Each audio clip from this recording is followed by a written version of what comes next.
Notre frère Rousse a lu ces paroles.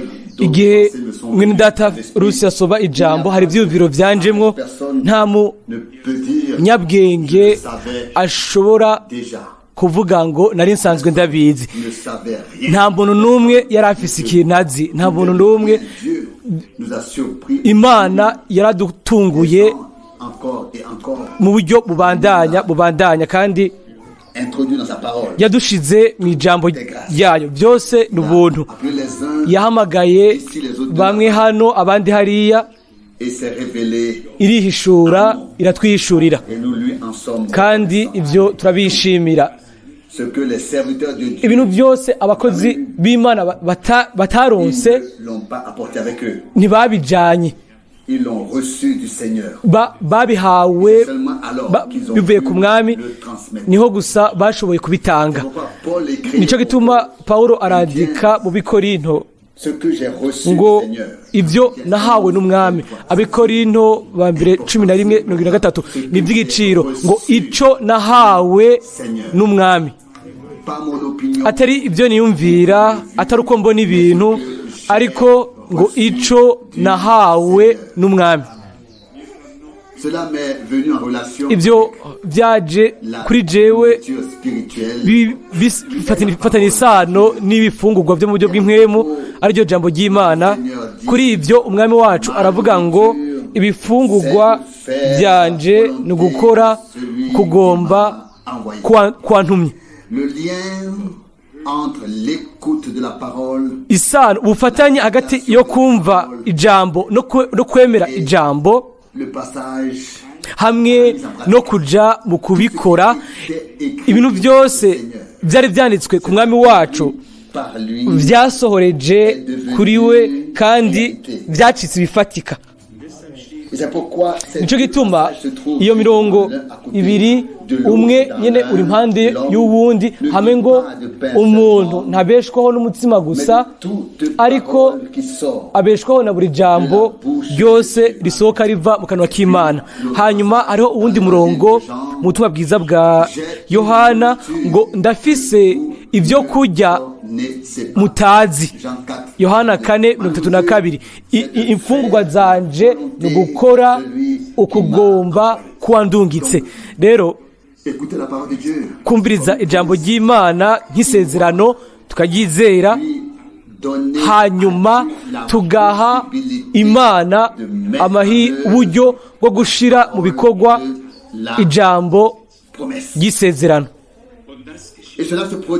Ibyo biba igihe twebwe dukoze ukugomba kw'Imana.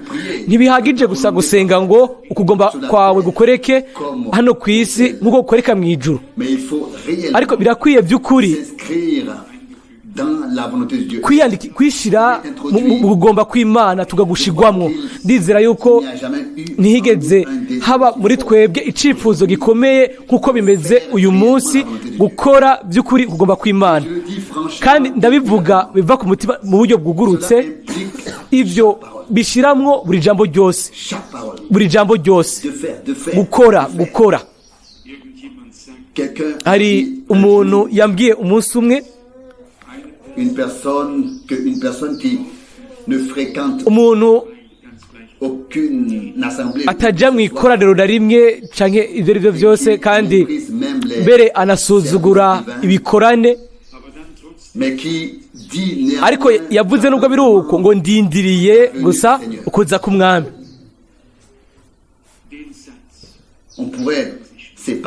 Wo kwirinda ijambo iryungane rimeze nk'uko. Ni gute woshobora kuvuga n'umutima nama wose ngo turindiriye ukuza k'umwami, hanyuma ugasuzugura ubwoko bw'Imana,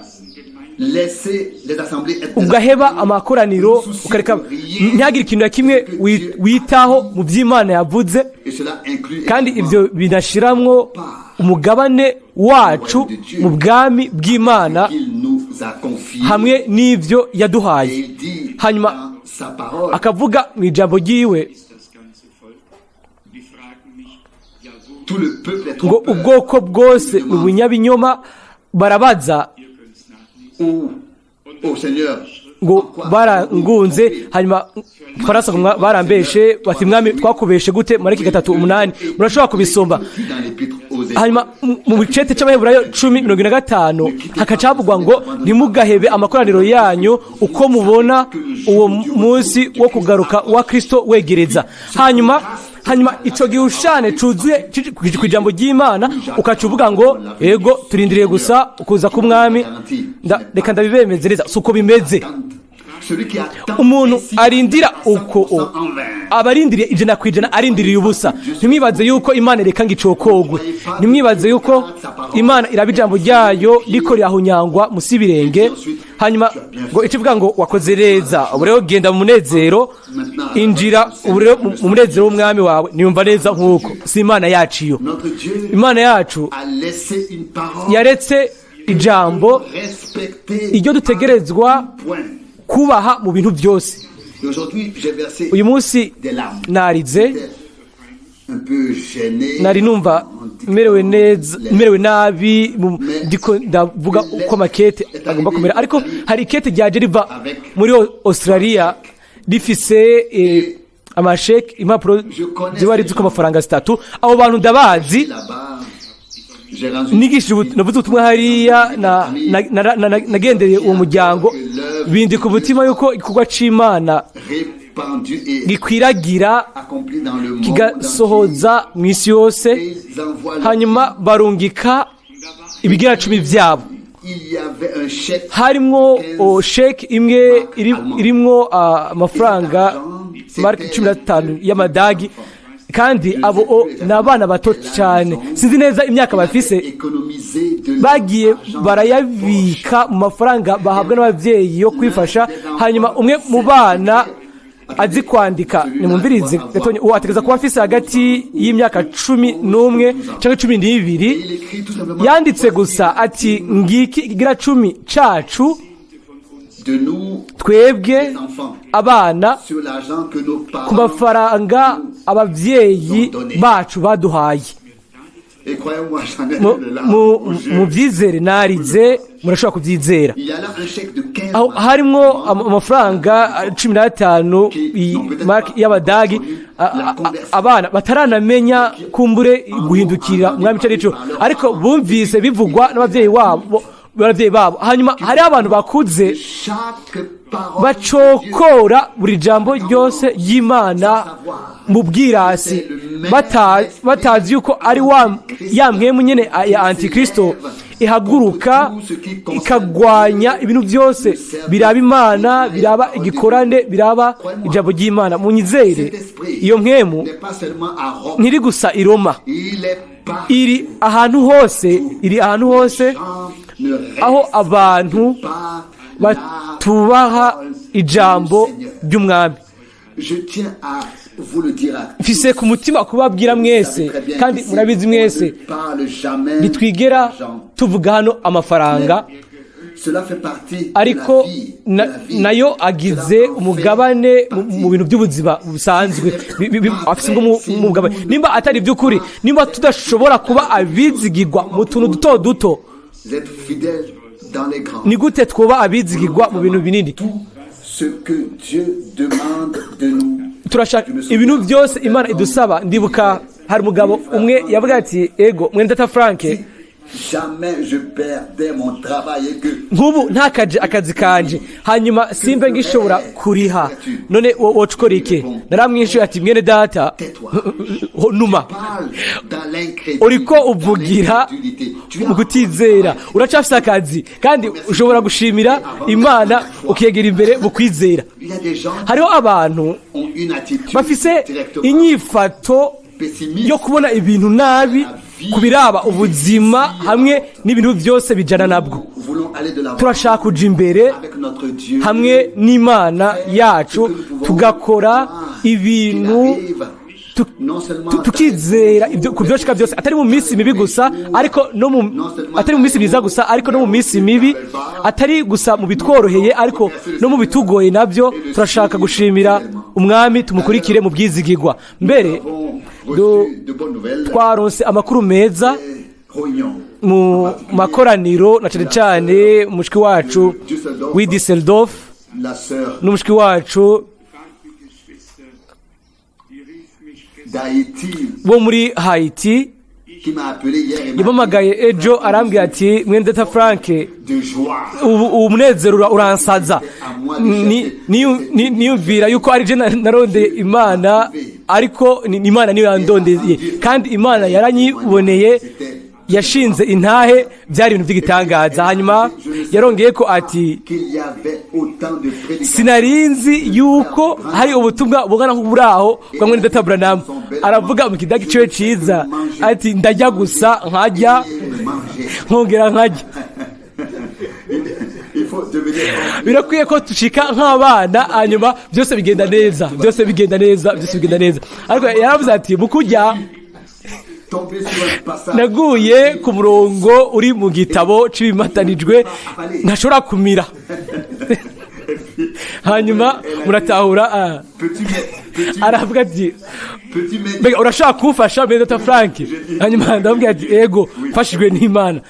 Aravuga ati haranditswe hano ngo nta kuzimu guhoraho kuriho. Hanyuma ndamubwira ati ibyo ntukeneye kubimira, ndamusigurira ibyo mu buryo bw'ubugwaneza. Aravuga ati Mana yanje esigire nshima.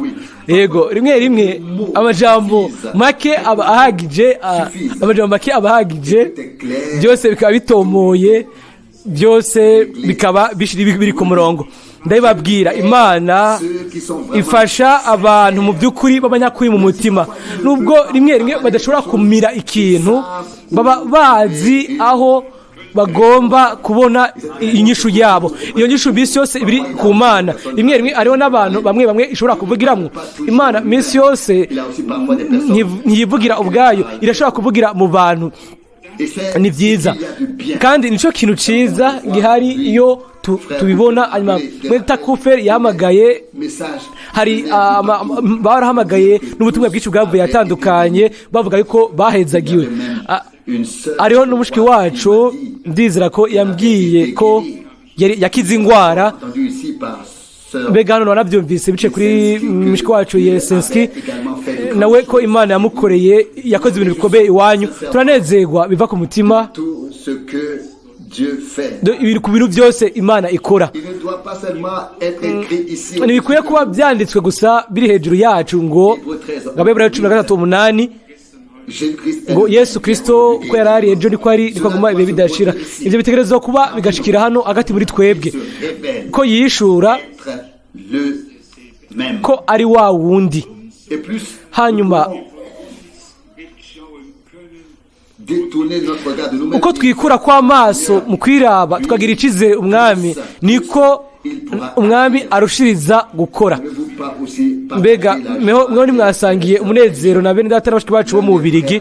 Umwe wo muri bene data yabatije abantu 21, uwundi abatiza 8 canke 10. Ariko rubwo biroko ari igihe gito giheze byose byagenda bicuritse. Hanyuma hariya Imana yaratunganije ibintu mu buryo bwiza nk'uko bitegerezwa. Ndizera yuko byose bizorangira bizimye, ariko igikorwa c'Imana nico kizoba gigumye gihagaze neza guherezo. Atari ku bwacu kubera twebwe, atari kubera twebwe be turi bande, ariko kubw'urukundo rw'ijambo, kubw'urukundo rw'ubuntu.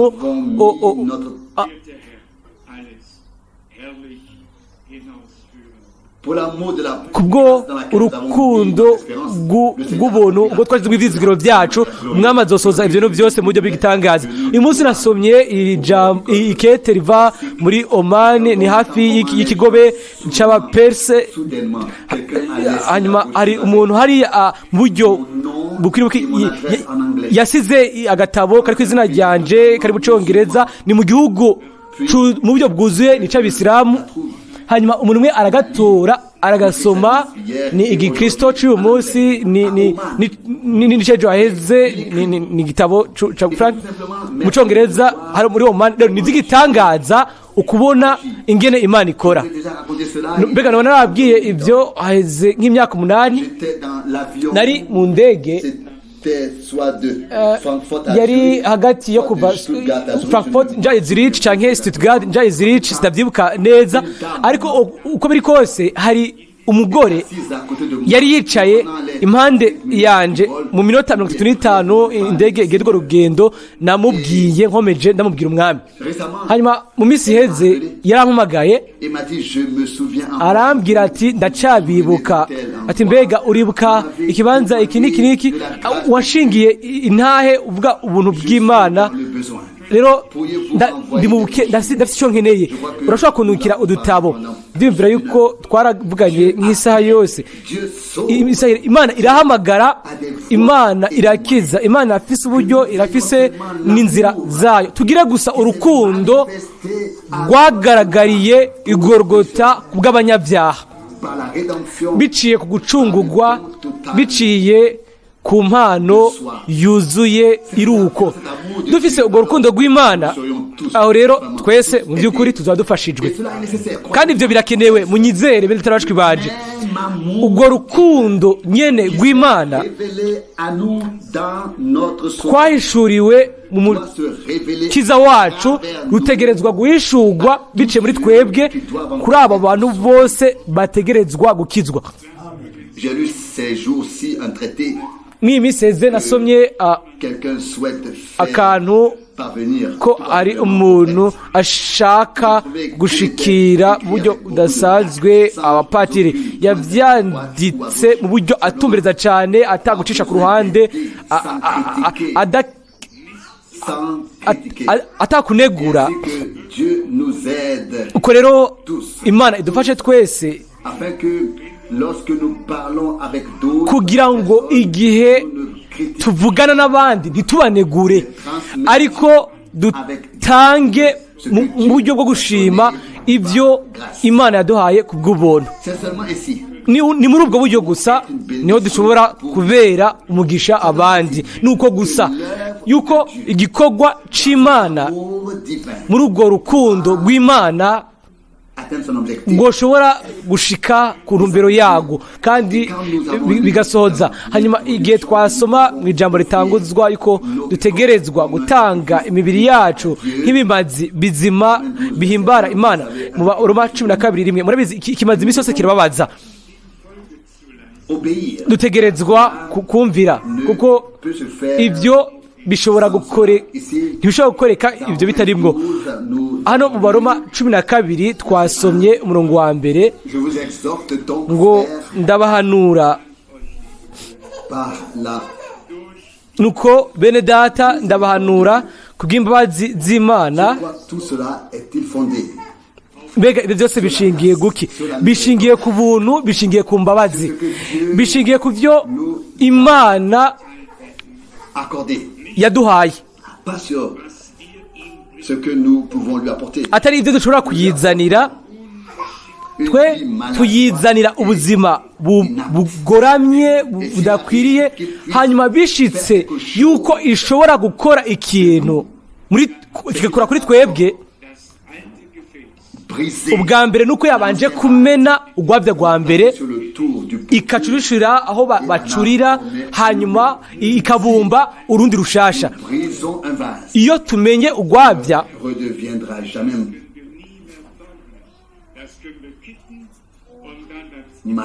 ntirushobora kuba uko dushobora kuba kurukora twebwe, ukundi tuba rumaze kumanyuka, turaruta gusa ruguma rwa kera. Ariko umwami we ashobora akora ibitandukanye, arafata ibintu agahinduramwo ibindi bishasha ku bw'uko icubahiro ciwe, ikimanyu na kimwe ataka na kamwe gasigaye.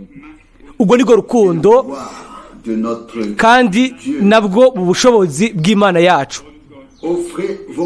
Ngo mutange imibiri yanyu ibe ibimazi byera bihimbara Imana, ngo niko kuyikorera kwanyu kogira ikimazi. Imana idukeneye nyene nk'uko tumeze, iminwa yacu, amaboko yacu, uko nyene tumeze, ibirenge byacu. Imana ishaka yuko tuba mu buryo bwuzuye turi ku ruhande rwayo, hanyuma tukaba twakaka mu mpwemu yacu, twiteguriye gukorera umwami. Ibyo bitegerezwa gucika uko gusa nimba atari uko biramera.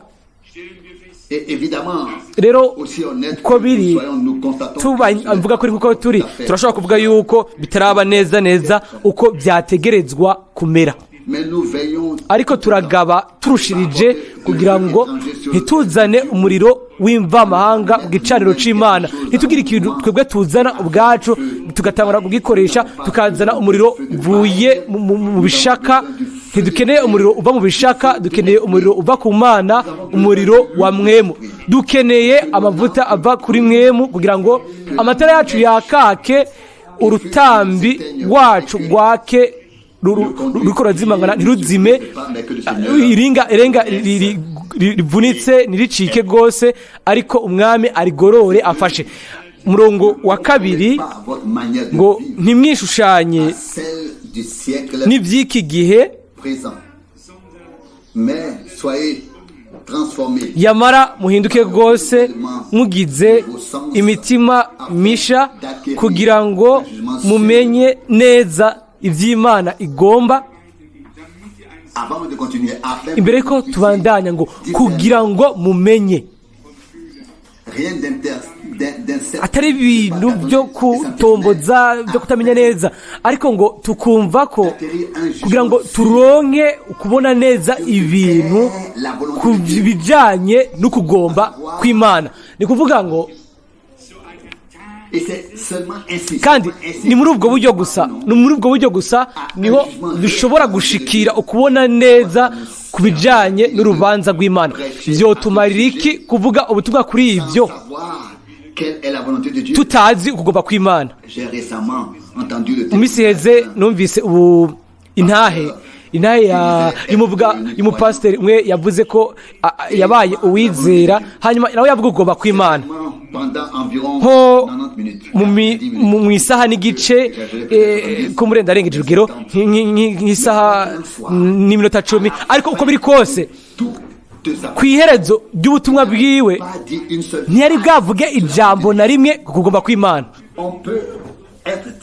Urashobora kuba umunyateolojiya, ukaba umufilozofi, ukavuga ibintu byose ku kugomba kw'Imana utakuzi. Mbega yarinde ndibaza ko Mwene Data Rusi yasomye uwo murongo wo mu Baheburayo 10:7 ngo naje gukora kugomba kwawe, ngo vyanditswe mu muzingo w'igitabo. Uko niko byatanguye ngo nje gukora kugomba kwawe, hanyuma hagashimikwa ko tugashima hano yuko intango y'isezerano rishasha yari yashizwe mu gusoza kugomba kw'Imana. Kwari kugomba kw'Imana ko abantu bakizwa, ko bagirwa abahigwe. Kwari kugomba kw'Imana yuko inzira itegurirwa umwami, kugomba kw'Imana yuko agakiza ugucungurwa bitangwa. Kugomba kw'Imana kwaragaragaye mu bintu byose. Rero ubu nitwe tugezweko. Imana ishaka ubu kutuvugisha, ariko tube imvuga kuri. Mbega Imana biciye muri aya majambo yose ishaka yuko tugomba tumenya ukugomba kwayo gutunganye.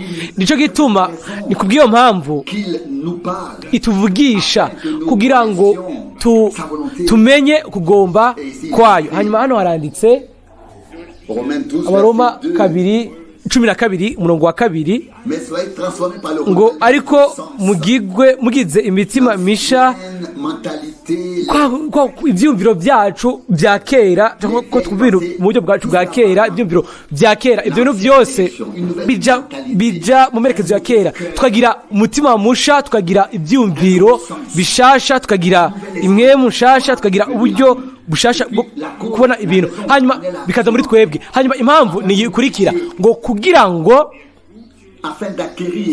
ngo tumenye ibyo Imana igomba, ni kuvuga ibyiza biyimbara kandi bitunganye. Ikintu ciza mu buryo bwihuse kizoba gishimwa, kandi ikintu gishimwa mu buryo bwihuse kizoba gitunganye. Byose bijana inzira imwe. Ni byiza biranditse ngo impano nziza yose iva kuri data w'imico. Yakobo 1:17. Igihe Imana itanze ikintu, umwami wacu ubwiwe aravuga ngo mwebwe abantu babi, nimba muzi guha ibintu byiza abana banyu, Luka 11:13, mbega data wo mu ijuru ntazorushiriza guha ibintu byiza abamwizera. Rero turashobora kwizigira Imana kugira ngo iduhe kumenya kugomba kwayo kwiza, hanyuma ibyiza bishimwa kandi bitunganye. Kandi n'umurongo wa gatatu nawo ntukwiye kuba ugoye gutahura no kuwushiraho mu buryo bubereye kutondeka. Umurongo wa gatatu ngo ndababwira umuntu wese muri mwebwe mbwirijwe n'ubuntu nahawe.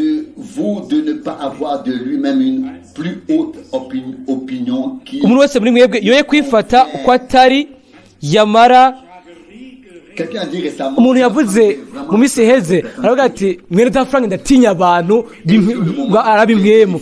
Muri uwo mwanya naragize ubwoba, nariyumviriye ati ibyo none ibyo biza kutujanahe. Ariko hariho abantu bari mu buryo bukomeye arabimwemo cyane, ariko bigoye ko mwotahurana mumvikana. Turashobora kwirenza uburyo bw'imwe mumeze nk'uko. Ndababwire abantu by'ukuri b'imwemu, abizera baba basanzwe cyane nibo ba mbere b'imwemu. Abantu bose bafise inkinamico muri bo, bakora hano utuntu inkinamico hano bakiha mu buryo bugaragara nk'aho ari ab'imwemu, ngo kimwe ni imwemu mbi ifise ishusho yo kuba Imana, canke hari ikintu kitameze neza muri uwo muntu. Umuntu wese, umuntu wa mbere ari w'imwemu cyane hano ku isi, w'imwemu hano ku isi, azori uwo muntu wa mbere asanzwe mu bintu bisanzwe. Ndaba akaroro ka mbere na ka Paulo, igihe batoragura ibiti kugira ngo batse umuriro, hanyuma siwe yavuze ngo bene data nimugende ku kazi, ariko ninde mbega yashize ukuboko mwizo nkwi kugira ngo yatse umuriro? Ninde?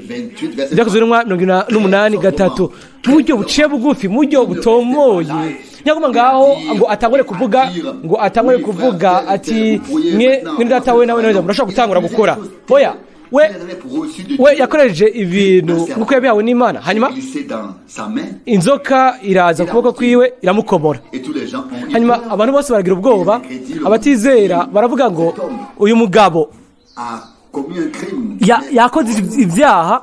Hanyuma Paulo we nk'umuntu asanzwe cyane, nk'umuntu asanzwe cyane, yari yarumvise ibyavuzwe ngo ndabahaye ububasha, Luka 10:19, ku nkomezi zose za Satani, ngo muzogendera ku nzoka hamwe na sikorupiya nta kintu kimwe kizobagirira nabi. Hanyuma we yanyiganyije ico kintu agitera hasi. Hanyuma abantu babonye ko atakirebwe cyamushikiye, baraje ngo bumvirize ijambo ry'umwami.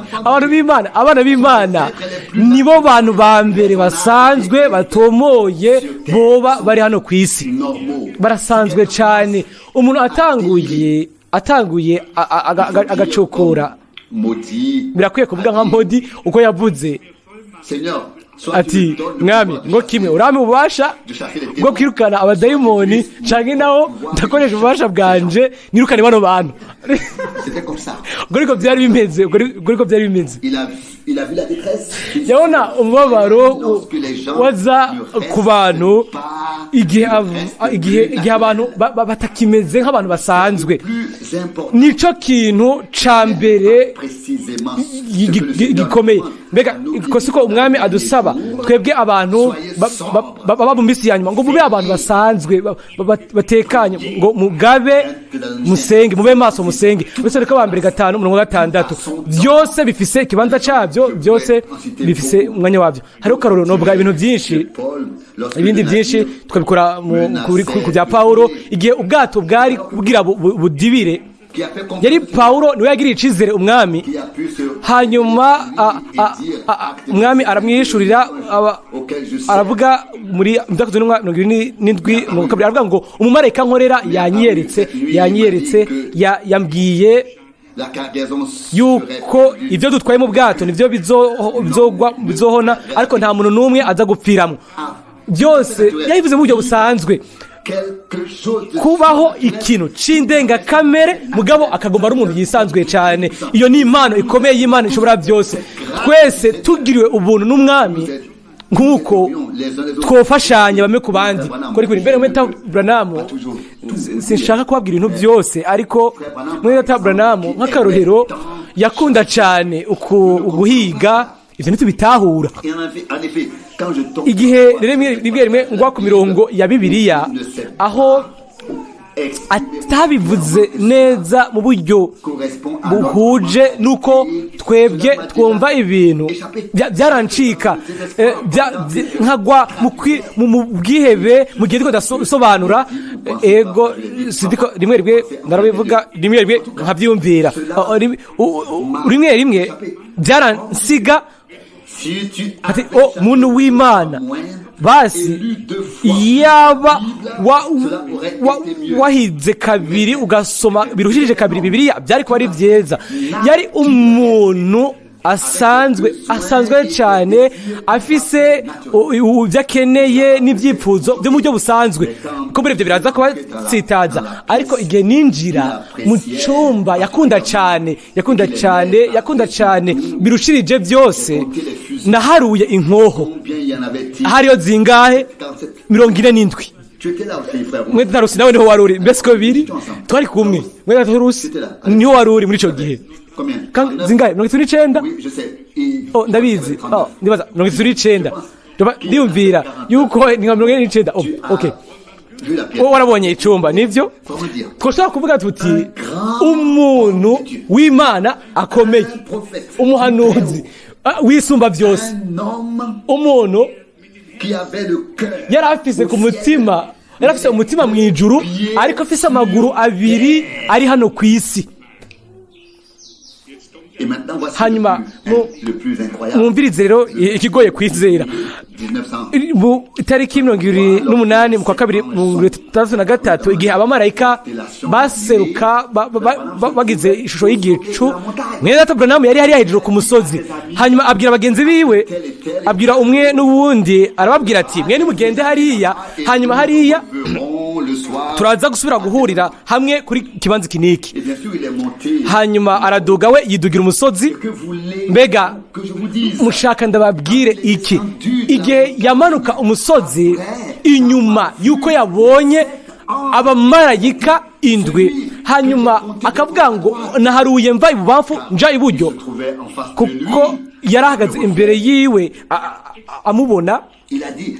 Yaravuze ngo warari iburyo uwanyuma ngo niwe yari afite ikintu kinini asiguye gusumba batandatu ba mbere. Hanyuma ibyo byose bivuga muri ubwo buryo. Hanyuma ikibazo ca mbere yabajije Bene Data ngo mbega mwese mwamwishe ingurube yanyu y'ishamba inyuma y'uwo mwimyerezo w'indengakamere jewe nawe. Marume data wacu, iyo twari tumanutse tuvuye kuri uwo musozi dukikijwe n'igicu c'indengakamere, mbega twokoze iki? Mana yanje, isi iyo tukora kuko itwihanganira ku bintu twokora, twotangura kuvuga. Yego,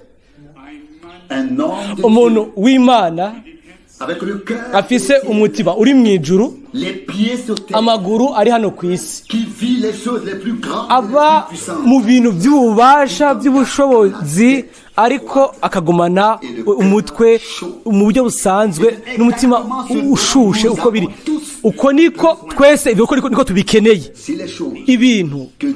Ibintu Imana ikoze bigashikira umuntu, iyo bimuduze mu mutwe, aho uwo muntu abacitse umuntu w'umugogwa. nikimenyamenya ko umutima wiwe uba utaritegurira kwakira ibyo bintu. Si le cœur est vraiment prêt pour le divin, iyo umutima witeguriye by'ukuri ibintu by'Imana, witeguriye iby'indengakamere, ibintu by'imwemu, ne nous montera pas à ntibizotuduga mu mutwe, ariko bizogwa mu mitima yacu, ariko tuzoguma turi abantu batomoye basanzwe bataborewe mu bintu byose. Ikinezereza mu bintu mu byanditswe mu byete bya Paulo bitanezereza abantu bamwe bamwe nuko umuntu batora imishwaro cyangwa udutambara twiwe kugira ngo babishire ku bagwaye, abadayimoni bagasohoka, abagwaye bagakira. Akavuga ngo nasize Trofime agwaye hariya, byavuzwe n'intumwa 19:12, Abitimoteyo wa kabiri 4:20. hanyuma akacabwira Timoteyo ngo ufate vino nkenya kubwo umushishito wawe kugira ngo umererwe neza. Tesirika ba mbere Timoteyo wa mbere 5:55. Abarumwe mu bakaza rero bakavuga ngo nimwumvire, Paulo yatakaje ubushobozi bw'Imana, ubushobozi bw'Imana bwaragiye, hanyuma hari ikintu kitabizereza muri we. Yatakaje ububasha bw'Imana. Ni gute ashaka kuvuga ibintu ngibi? Imana ni nyabushobozi, yari nyabushobozi hamwe nawe. Hanyuma raba abwiye uyu mugabo agwaye umushishito, aravuga ngo fata vino nkenya. Abantu bimwemu misi yose byamye bibagora hamwe n'ibintu byose bisanzwe, kuko baba bazungagirika mu birere by'imwemu mu buryo bwa kidini. Nifuza ko Imana ibagarukana hano ku isi. Mu gice cy'Abikorino haravugwa ngo ngo umwami yatunesheje muri byose. Abikorino ba kabiri 14. Mbega byitwa gute? Ndibuka mbega ngo hari ngo umucuzi yaduteje ibibazo byinshi. Timoteyo wa kabiri 4:14 n'ibindi bisa nk'ivyo. Yategereje kubazanya inzira yiwe, yibonye ibintu nk'ivyo akabona mu bundi buryo, akabona ukundi. Ariko abantu b'Imana bagumye ari abantu basanzwe, amaguru yabo yose asanzwe ari hano ku isi. Imana Imana ifate abo bantu bose bashaka kuba abimwemu, itugire abantu basanzwe kugira ngo amajambo yacu, amasengesho yacu bibe uko biri, tugube turi abantu basanzwe, ntitube turi abantu bagomba gusa bakina ibintu by'inkinamico. Sinizera yuko ishengero ry'Imana ari ahantu ho kina inkinamico. Ndizera yuko ishengero ry'umwami riracafise ibirenge bibiri hano ku isi, n'umubiri uri hano ku isi. Dutegerezwa gutandukanya ibyo bigabane bibiri kimwe mu kindi, tukaguma turi abantu basanzwe, tukaguma turi abantu gushikaho umwami azozira. Ego ni byiza yuko icyo kibazo nakibajijwe mu buryo budasanzwe ku bijyanye n'ugaruka k'umwami. Ndakunda misi yose abantu biyumvira yuko ngo ndazigiye umwami azozira. Hanyuma hari umutamakazi akoze cyane yambwiye ati, Mwene Data Frank, ati ndafise ibintu numva bivurunga muri jewe yuko wewe basi urashobora kuba wotomboza nimba utabizi neza. Hanyuma ndisha ati, mushiki wanje ntubimbore, ariko nshobora kubyibaza gusa, sinshobora kuba sindabizi. Ariko hariho abantu badashobora hari abantu badashobora kuguma ari abantu basanzwe. Ese ari iby'igitangaza yuko twaguze kino kibanza 73 kugira ngo twubake kino cumba kandi tukagirayo amakoraniro guhera 74. Ingene ari iby'igitangaza yuko 76 77 igihe bavuga ngo 70 ibintu byose bizoba birangiye hanyuma tukaba twaraguze icumba tukakira abantu bose bakanezerwa kuba twabakiriye. Hanyuma umunsi umwe yari ngaha yaravuze ati ndazi amashirahamwe yose ya kidini mbere n'abandi bagira inama. Hanyuma arongeramwo ati nta kintu na kimwe kimeze nk'ikiba hano kiba muri aho hantu hose mu gihugu cyose. Aravuga ati ndashobora kukubwira hano twiyumva neza. Hanyuma narishati ati bitegereza kuba bimeze uko nyene yuko abantu biyumva neza bari imbere y'Imana. Twese dutegerezwa kubigiramwo umugabane. Ninde muri mwebwe agomba yifuza kuba ari umwana w'Imana atekanye asanzwe gushika kuhereza by'ukuri agaheba ibintu byose by'ibikorano, ibintu byose atari gusa mu kubyanka ariko kubishira rwose ku ruhande, kandi umuntu wese akiyerekana nk'uko ari rimwe ntabe afata ibintu nabi ku kintu kimwe n'ikindi. Iyo mufashe ibintu nabi murabizi neza yuko biba bijanye no kutumva ibintu neza, niba bijanye no kuba byari bishatse kuvugwa neza. Nimba rero ari kutumva neza ibintu, kutumva ibintu neza, ibyo rero tubireke aho ntidusubire kubivuga. Hariho abantu biyuzuza ibintu bidafise ico bimaze, bakidogera abandi, bakamara ubuzima bwabo bavuga ngo hano hari ikintu gatomoye. Ndabibabwira yuko uko dushaka gutomora ibintu niko byose biba ibidatomoye, nk'uko umugani uvuga ngo birangira ahubwo n'ubushizi bw'amanga bwa nyuma buvuyeho, n'ibintu bya nyuma byari bitomoye biravaho. Ibyo rero ntibikwiriye. Nimwiyumvire yuko twese tuba turi imbere y'umwami nk'uko bitegerezwa, nk'uko dutegerezwa kuba imbere y'abandi, nk'uko tugere tumeze umwe wese imbere ya mugenzi we. Mbega byaba bimeze gute? Hoba hariho uguhuza kuva mu ijuru hano ku isi, byoba ari ijuru hano ku isi, hanyuma Imana yo kwiyumva neza yo duhezagira. Reka tugaruke kuri no jambo iryo twasomye Abaroma 12:3 ngo mbwira umuntu wese ngo yifate nk'uko Imana yiyumvire yitonze nk'uko Imana yagereye umuntu wese ukwizera. Ndizera nk'uko meje kubivuga ibi ntibitugoye. Haravugwa hano ngo bihuje n'urugezo rwo kwizera ubwo Imana yahaye umuntu wese, ngo bihuje n'urugezo rwo kwizera. Ibyo bifatanye n'urugezo rwo kwizera. Ndashobora kubabwira abantu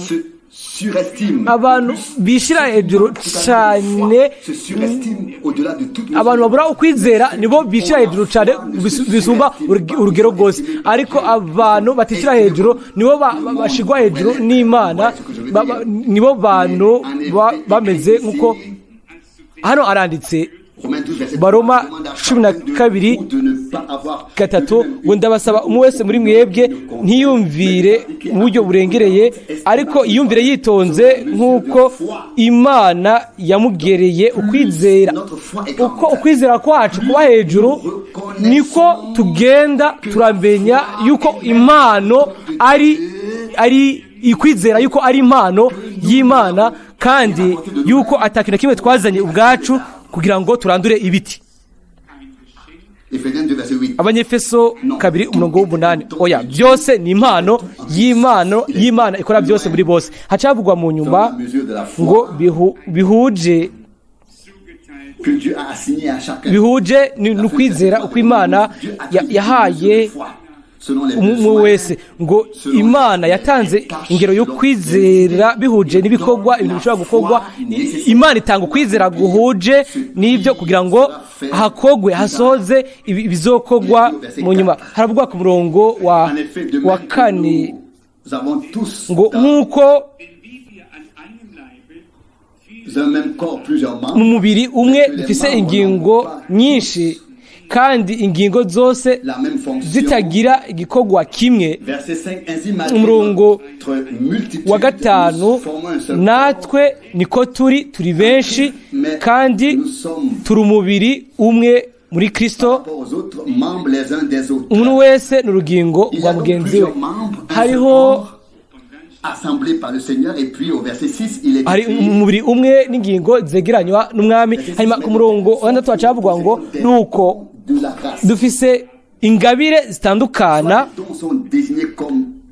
nk'uko ubuntu twahawe butandukana. Impano ziko zivugwa nk'ibikorwa cyangwa impano ibyamwa byamwemo ari ubufatanye. Rero ntiziba ari impano zacu dufise, ariko ni impano zamwemo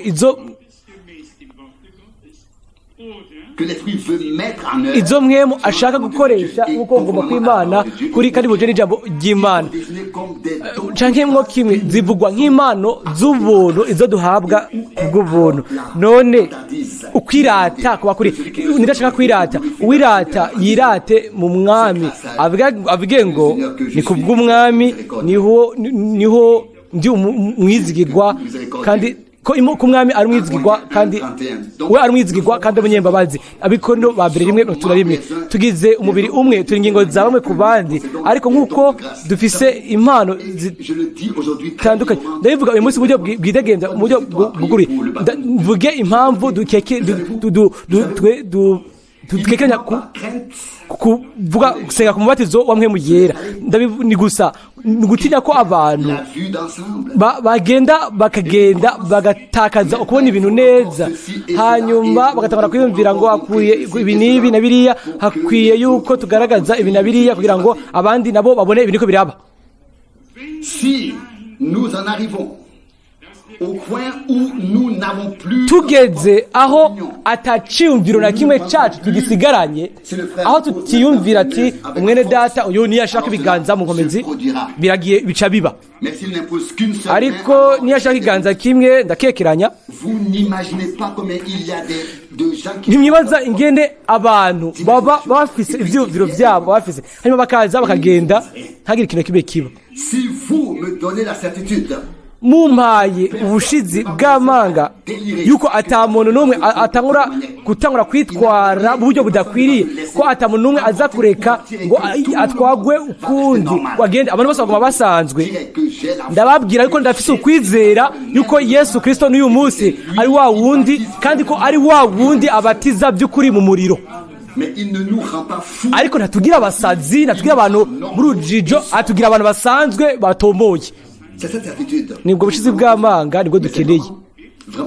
Ariko by'ukuri sishaka kuvuga ibyo mu buryo bwo kutizera, ariko akahise mu by'ukuri karatwigishije, karabyigishije. Shaka kuvuga umuntu umwe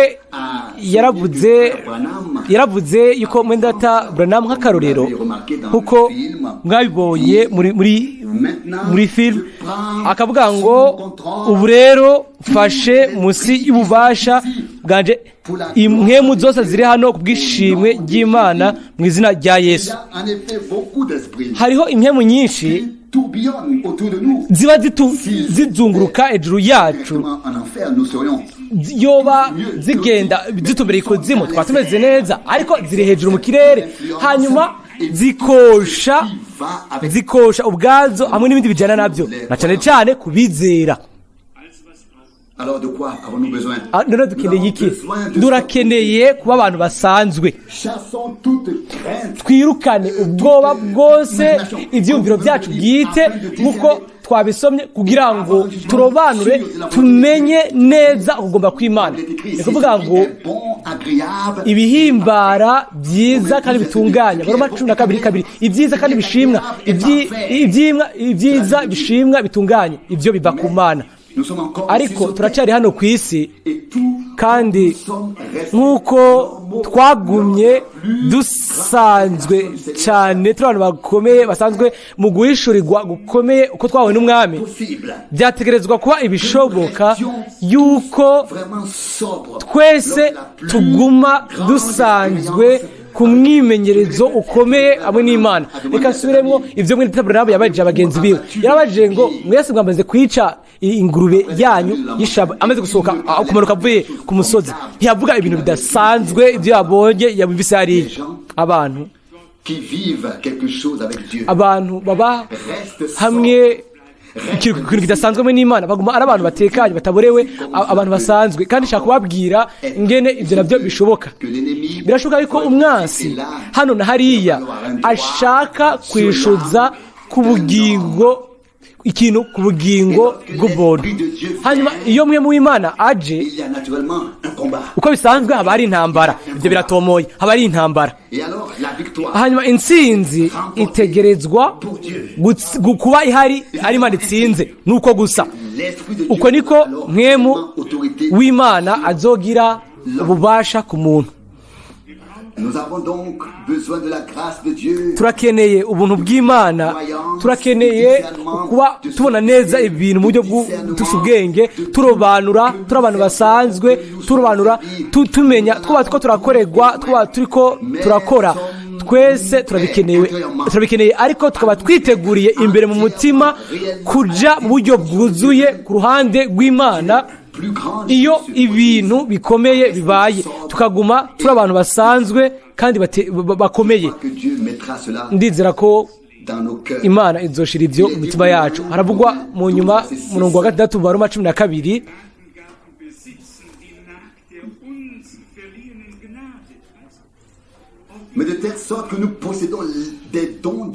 nuko dufise ingabire zitandukana, sizo twazanye ubwacu ubuntu ukwizera imbabazi mwemu. Paulo arandika Abigalatiya 2 akavuga ngo mbega byavuye ku bikorwa byanyu cyangwa byavuye ku kwizera mu guhabwa mwemu. Uko niko Paulo abaza, mbega twahawe iki kubw'ubuntu bw'Imana yacu? Ndabibabwira jewe ubwanje ndakogwako kandi birampungabanya uko iyi myaka igiye irarengana. Nagiye ndaja mu bikorane bitandukanye aho ijambo ry'Imana ubwa mbere ritari rigaragara, ryamurikwa, imvugo, ibintu tutari tuzi bukwi na bukwi bigaseruka nk'aho ikiganza kitagaragara cegeranije ibintu byose ubwa mbere byari bishwiragiye kugira ngo bizane ishusho nziza. Mbega byari iki? Mbega ari jewe nari ndabizi. Medarus rimwe aravuga ati basi we urazi kuvuga ubutumwa. N'umugabo aciye bugufi ndamwishura ati iyo bana ndabizi no bikoze muratawura ibyo nshaka kuvuga. Oya, ndanezerwa yuko yubaha mwene se gusumba uko yiyubaha, akamufata ko amuruta. naje ndabikora, ariko nta muntu n'umwe ashobora kugira ikintu kimwe akora kiretse abihawe n'Imana. Nta muntu n'umwe hano ku isi yoshobora kugira ikintu kimwe yiha afise ndabibabwiza ukuri, ibyo yabwihawe n'Imana. Mbega nivyo cyangwa ukuri, umuntu wese afise ikintu c'Imana hagati mu biganza canke mu mutima canke mu buzima bwiwe yagihawe n'Imana, yaba ubukozi, yaba ijambo, yaba ubukozi, ibyo byose bivuye ku Mana, byavuye abihawe n'Imana. Nivyo canke sivyo, kandi niko bizoba bimeze gushika kuherezo, ku buryo bw'uko ata muntu n'umwe yoshobora kwirata kwishimagiza imbere y'Imana. Haravugwa ku murongo wa 6 mu nyuma que celui donc qui possède le don de prophétie demeure en accord avec la mesure de la foi. Ngo namba twarahawe kuvugishwa n'Imana tuvugishwe nayo uko kwizera kwacu kungana. Niyo mpano nayo ifatiye ku kwizera n'impano nazo zitegerezwa gushingira ku rufatiro rwo kwizera cyangwa kugafatira ku kwizera cyangwa basi ku bantu bazifise, zabwaba ari ubukozi, zaba ari impano. Ni umwami umwe niwe akora muri bose, ariko nigiye ukwizera kuba kuri ngaho ni ibintu bitangura kunyiganyiga. Niho Imana ishobora gukora, niho Imana ishobora gutanga ikintu. Ukwizera gutegerezwa kuba kuri mu mutima, kuri mu bugingo, imbere y'uko igikorwa ubukozi canke ubukozi bishobora kuba aho rero biraba bihuje no kwizera, bihuje no kwizera, bihuje n'ubuntu ubwo twahawe. N'ubundi n'ubuntu turabiririmba ngo ubuntu, ngo ubuntu, hanyuma ntacyo turenzako, nta na kimwe dukurako, n'ubuntu gusa. Bwari ubuntu, n'ubuntu ko twakijijwe, n'ubuntu ko dushobora kwizera kuko ibyanditswe bivuga, n'ubuntu yuko Imana yadufashije kugira ngo ibintu tubishire muri gahunda, tubitondeke. Mutegerezwa kumviriza rimwe rimwe intahe z'abantu bahejeje gushika hagati muri twebwe. Bigira neza, biranezereza. Mushiki wacu wo muri Sahbrook yaje kundaba mu biro byanje, hanyuma aho niho dutahura by'ukuri ubuntu ico arico. Turatahura by'ukuri, turatahura ico arico ubuntu. Umuntu ariko arasaza, ariko aragira imvi, hanyuma akarondera Imana, akarondera Imana, akarondera Imana. Ego kuko mu nzu ya yindi ifise umunara uraba mu ijuru, ariko ikibabaje aho hantu uwo munara uraba mu ijuru, abantu bo bakagenda bamanuka baja hasi, ariko hariho n'abantu hariya bimvuga kuri. Turakwiye gutandukanya hagati y'abantu hamwe n'imikorere baba barimo, kandi n'ivyo navyo ndabishimira Imana. Nta mutima mubi tugira ku muntu uwo ari we wese, ariko ntidukunda imikorere ikwegera abantu ibatwara ikuzimu. Ariko rimwe rimwe birakwiye kumviriza abo bantu bavuga bati, bavuga uko bukuna bukwi bati, Mwene Data Frank, ibi byose mbona nkaho mega ndiko ndarota. Hanyuma twumva ayo majambo ngo mbega ubuntu, mbega ubuntu. Igisomwa kirabandanya uko hano mu Baroma 12:6 ngo bihuje n'urugenzo rwo kwizera, umurongo w'indwi, canke namba twarahawe igikorwa co mw'ishengero tugishishikare. Nibi nabyo birimwo impano y'ubukozi mw'ikoraniro, ni kuvuga bifatanye no gukorera. Muri Matayo 20 umwami aravuga ngo ushaka kuba mukuru hagati muri mwebwe nacike umukozi w'abandi, ariko nta muntu n'umwe abishaka. Twabishaka tubishaka ubukozi twarabuhawe. Mutarusi yasomye mu Bikorino ba 2:5 umurongo akavuga ngo ubukozi bwo kwiyuzuza bw'umwuzuzuro twarabuhawe. Mu Bikorino ba 2:5-18 acavugwa ngo ufise impano yo kwigisha nayikoresha kugira ngo yigishe. Umurongo w'8 ngo ufise impano yo kuganza aganzanye umwana, aganzanye umwete. Nta bukozi na bumwe umwami atugire ubuntu, nta bukozi na bumwe Imana yatanze ngo butobera umugisha abo bose babwumve. Naho turafise ukuntu twacerewe tugomba gushikira. Nabonye muri bene data n'abashiki banje mu yandi makoraniro, nabonye ukuntu baha agaciro ku nama yose bagiriwe. Biratangaje cyane, ntibarondera, ntibagira ibyo ibyifuzo bagira, ariko hakaba hariho abantu bizigirwa, bizera.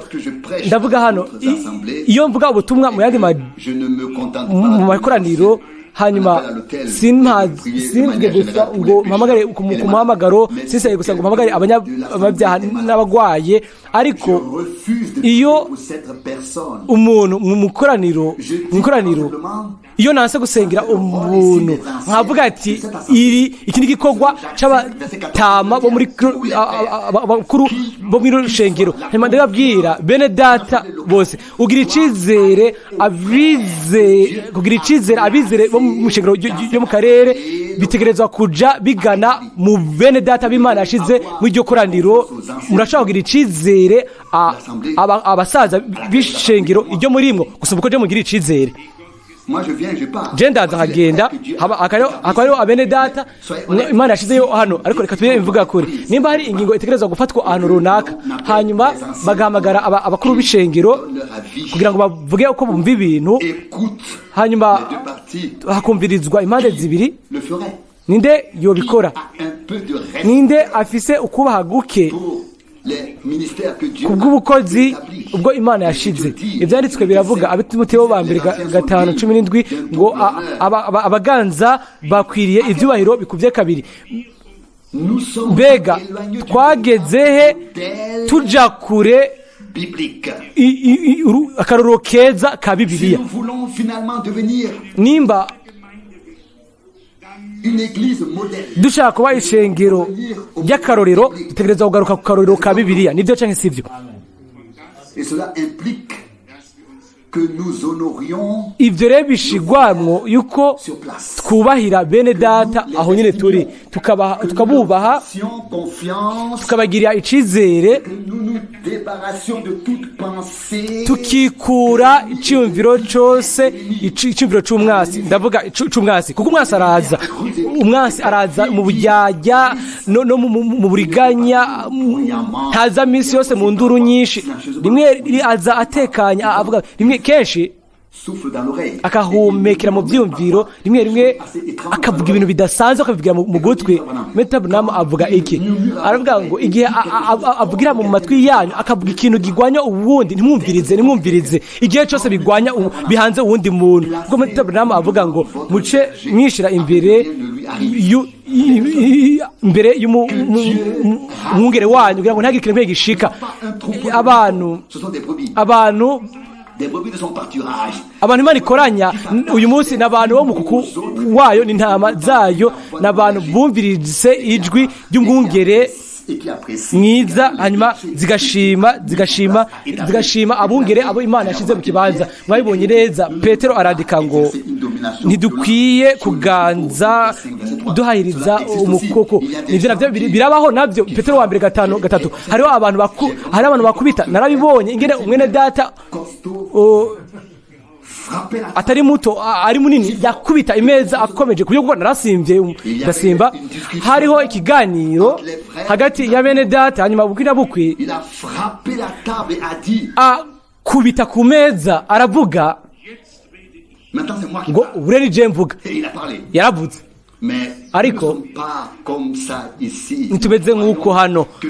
Twizera yuko umwami ategerezwa gusoza byose muri bose kandi muri bose. Iyo twihase, haba bice ku bwoba, haba mu gutinya abantu canke ibindi, ntibari by'ukuri. Ariko iyo Imana ibiremye bice gutagaza ijambo, aho rero biba ari by'ukuri kandi bigumuko nyene. Rero atari mu gutwaza igitugu, ariko nk'abakozi, abantu bakorera neza kuko iryo jambo nyene rimeze. Turagomba kumenyekana nk'abantu by'ukuri bakorera ubwoko bw'Imana. Hanyuma bikabandanya ku murongo w'indwi, umurongo w'icenda, Abaroma 12. Urukundo rwanyu rwoye kuba uruheyiheyi, mwanke ibibi, mumatane n'ivyiza. Kubyo gukundana bene data mukundane rwose, kubyicubahiro umuntu wese ashira imbere mugenzi we, bimere nk'uko byari bimeze mu gihe c'ikanguro. Mbega ingene byabiva ku mutima, mbega ingene bwabunyakuri bw'umutima. Ndabivuga hano tumwe abene data bakoze birabaraba uyu munsi. Ariko haheze imyaka 30 igihe hari kanguro, nari mpari inyuma y'intambara kabiri y'isi yose, abantu barasemerera baganisha ku Mana mu mbabaro wabo bafise mu buryo bw'impemu canke mu buryo bw'umubiri. Ingene byari bimeze, Mwene Data umwe yagumbiriye uwundi Mwene Data, byaba bimeze neza, warumva ko biva mu bwina bw'umutima. Hanyuma uyu munsi ndizgira yuko Bene Data bo mu Butaliyano bakundwa bataza kwifata nabi, ariko byabaye umugenzo akamenyero ukayambira ukagumbira ku itama ry'iburyo n'iry'ibubamfu hanyuma ndabivuga mu by'ukuri biva ku mutima ntimungumbire gusa uko gusa ntimusome gusa ariko ndakurambutsa gusa n'ikiganza amankibandariza inzira yanje hanyuma ngo bakaga aho niho bageze hanyuma ukabaraba imbere ukabaraba gusohokera hanyuma ibintu bikabana munsi ari bibiri nanone aba yagumbiriye ubundi oya ibyo tubikeneye ibyo dukeneye ni ibintu by'ukuri by'ubunyakuri ibintu byiza atari ibibamfu uri bujye kwitama ariko ibintu byiza nk'uko bikwiriye hanyuma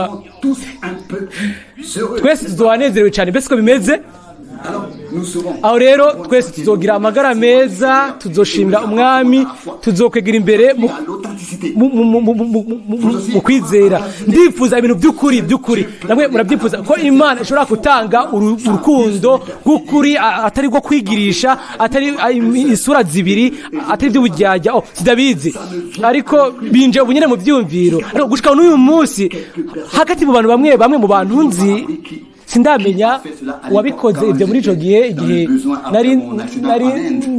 nari sinkereye hari habaye isanganya mu ndigene mu Buhinde hari gupfa abantu 16 nanjye ariko bandi muri bo hanyuma abo bantu bose babaye bihuse cyane ntibyafashe amasaha 12 sinzi kumure abiri sinzi nimba bari babiri ariko mu buryo bwihuse nyine abantu baciye bakora rimwe abantu bashaje nibo biruka cyane abantu sindabizi ariko gushika uyu munsi ntibiragaragara ibyo bisa nkaho menga ntibisanzwe niyumvira yuko nari kuba nari nacitse imva abantu bakiba hano barasimana bakaza hano bakaririmba ngo mwami turaguhimbaza dushimba umwana ukome duhimbaza ubuntu bwawe turaguhimbaza tu auras encore le temps de louer et de glorifier. Est-ce vrai ou non? L'église du Dieu vivant est ishengero ry'Imana nzima rifise icizere nimba atacizere dufise vuga twoja hehe. Et comme je l'ai dit, je suis en quelque sorte attristé. Nkuko nabivuze ndababara sois curieux. Suko mfise ibintu bashaka kumenya. Je le suis. Tous ceux qui me connaissent le savent. Ndafise ukuntu bashaka kumenya ibintu abantu bose babanze barazi ibyo bintu ariko ndababara mu mutima yuko abantu sindabizi nimba hariho abantu 30 nkuko uyu munsi bihari gushika uyu munsi nta muntu n'umwe araseruka ndacabirindiriye umunsi umwe muzotegerezwa kuza nta kundi kuntu byogenda ntidushobora kuba turi mu bibanza bibiri icyarimwe ntibishoboka ntidushobora gutambira mu bukwe bubiri icyarimwe nta gufata ikibanza ukavuga ngo nzoguma ngaha ngume ngaha ingwanye imipfunda niki ingwanye Imana hamwe n'Imana hamwe n'abandi muratabari ko nshaka kuvuga Mwene Data Rose aheze akanya aheje kuvuga ibyo kwihanikiriza kandi ubwo n'ubukozi bwiwe uyu munsi nakoze ubukozi butari gwanje na nihanikirije hano ariko nimba muzi nk'uko biva mu bwina bw'umutima si nzahana imbere yanyu kugira ngo mvuze induru cyangwa ngo ngire ibimenyetso nerekana ariko mfise ku mutima kubanda umwizigirwa shaka ku mutima kwa ndumwizigirwa ku Mana kandi n'imbere hamwe imbere y'abandi twari dufite nicizere mu ku bandi no ku Mana mu byukuri tukabibamwo mu rukundo rw'Imana abantu bose bashobora kubikora ahantu runaka mu bintu by'amajambo gusa ariko hano bame ku bandi hano niho dushaka kugaragariza tukerekana yuko dukunda umwami kandi tugakundana bamwe ku bandi dufashijwe n'Imana reka twoke gusa tuvuge tuti mwami turi hano dufate duhezagire dukoreshe tugire umugisha ku bandi tugire ibikunezereza hanyuma muzobona yuko aho ikirere kizoba ari ciza, aho imitima izoba ari myiza, aho mwe mu w'Imana azoba ashobora gukorera, aho umuntu wese azoba yarahevye ibintu by'ibikorano, akaba yumva ashaka kuba ikintu, akaba yumva ashaka gukora ikintu. Mbega turi hehe by'ukuri? Turi imbere y'umwami, hanyuma ntegereza gusoma iri jambo, hanyuma turaza kurangiza. Bisoso biba ari byiza iyo isaha ari nziza kandi bimeze neza, ariko iyo isaha iri ngaho rimwe rimwe simba mbona neza, simba n'umuco gukora umuco, simba mbona neza inshinge aho ziri, ariko igihe n'igihe hagaragara kirabandanya. Murakoze. Hariho ijambo ryiza riri mu Byakozwe n'Intumwa 15, bitegerezwa kuba biri ku murongo w'8. Ibyakozwe 15 umurongo w'8. Kandi Imana izi imitima yarabashingiye intahe hamwe, yabahaye mpwemu yera nk'uko yamuduhaye natwe. Nk'uko umurongo w'9 nk'uko yamuduhaye natwe, umurongo w'9 ntiyashiraho itandukaniro hagati yacu nabo. C'est ce qui m'importait, c'est ce verset que je voulais lire ce soir. Icyo nashaka gusoma uyu mugoroba, ngo ntiyashyizeho itandukaniro hagati yacu nabo. Hanyuma ubu rero ndabasaba, igihe tugira umwimenyerezo mu bushobozi bwa mwemu yera, mbega Imana izogira itandukaniro hagati yabo natwe? Oya, nta tandukaniro na rimwe izokora. Ni ya Mana nyene iguma ari ya yindi, kandi ibyo ikora uyu munsi ni ibyo ikora, ni ibyo yakoze n'ejo. Ibyakozwe 9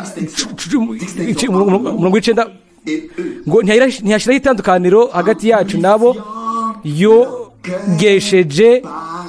yogesheje imitima yabo ukwizera.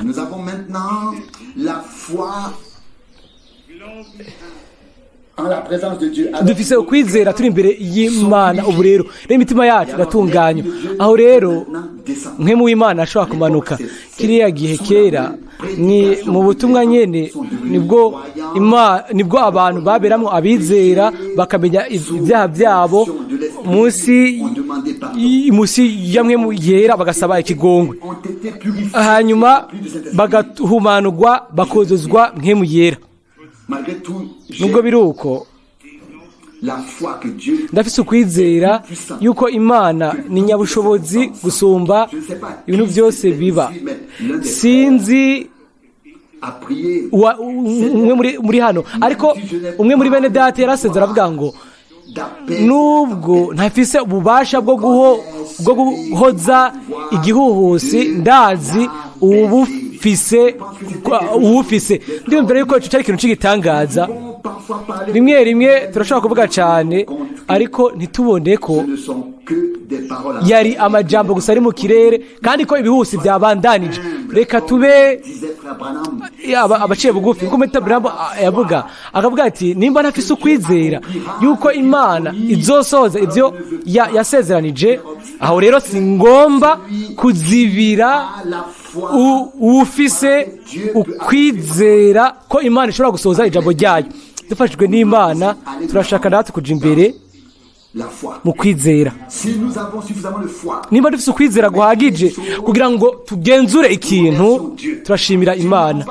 Nimba atakwizera guhagije dufise, ntitwiheba, ahubwo duhindukira umwami tukavuga tuti, mwami ingufashe, ahasi ishobora kubyishikana ko jenyine, fasha utabare, kuko igihuhusi n'imipfunda byose bigatekana, bikagaruka kumera nk'uko byari bimeze. Aya majambo aje mu mitima yacu, tureke mwemu w'Imana akore kugira ngo agire ivyamwa byo bihe bidashira. Amen.